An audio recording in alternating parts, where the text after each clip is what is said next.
आपके पिताजी या पति नहीं है, ऐसा तो सोचा ही नहीं। वे हमारे नज़रों से ओझल हुए हैं, उनकी नज़रों से हम ओझल नहीं हुए। आप उनके लिए शुभ कर्म करें, श्रद्धा दे, भावना दे, प्रेम दे, आंसू नहीं।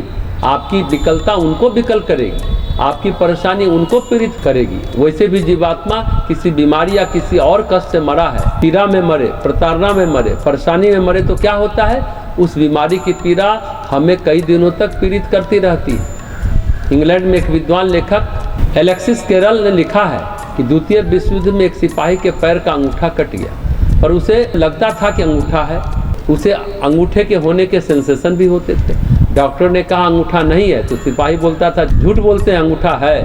कहने का मतलब है जो शरीर में सूक्ष्म तत्व होते हैं, प्राण तत्व होते हैं, उसमें स्पंदन बना रहता है। ये जो श्राद्ध के कर्मकांड हैं, 10 गात्र, नखबाल, 13वीं का विधान, तर्पण, पिंडदान का, वो जीवात्मा के देह को, कष्ट को, पीड़ा को दूर करते हैं। होना तो ये चाहिए कि मरने के बाद भी महामृत्युंजय मंत्र 1.25 लाख कम से कम करवाया जाए। दिवंगत आत्मा के अंदर बीमारी की पीड़ा जो अंदर घुसी हुई है, उससे उन्हें निवृत्ति मिलेगी, क्योंकि और जो कर्म बंधन है उससे मुक्ति मिलेगी। बंधनान मृत्यु और मुक्षीय मामृता।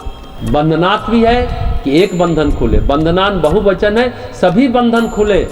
इसलिए मरने के बाद ही महामृत्युंजय करना गलत नहीं है।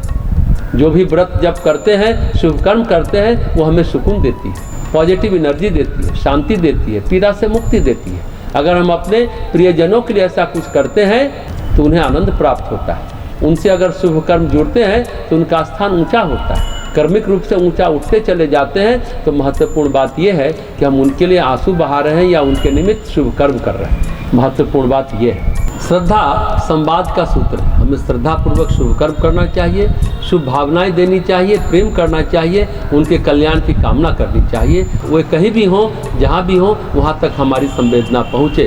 हम सूर्य को अर्घ्य देते हैं, करोड़ों मील दूर सूर्य है, जल नहीं, श्रद्धा पहुँचती है। स्थूल, सूक्ष्म और कारण शरीर होता है, श्रद्धा कारण शरीर से पैदा होती है। हमारा कारण शरीर श्रद्धा से निर्मित है। जिसकी जैसी श्रद्धा होती है, मनुष्य वैसा होता है। ये जो स्थूल शरीर जो हाड़ मान से बना है, उसे देश और काल बांधते हैं, इसको समय बांधता है। कहीं जाना है तो इस स्थूल शरीर को ट्रेन, बस, कार का सहारा लेना पड़ेगा।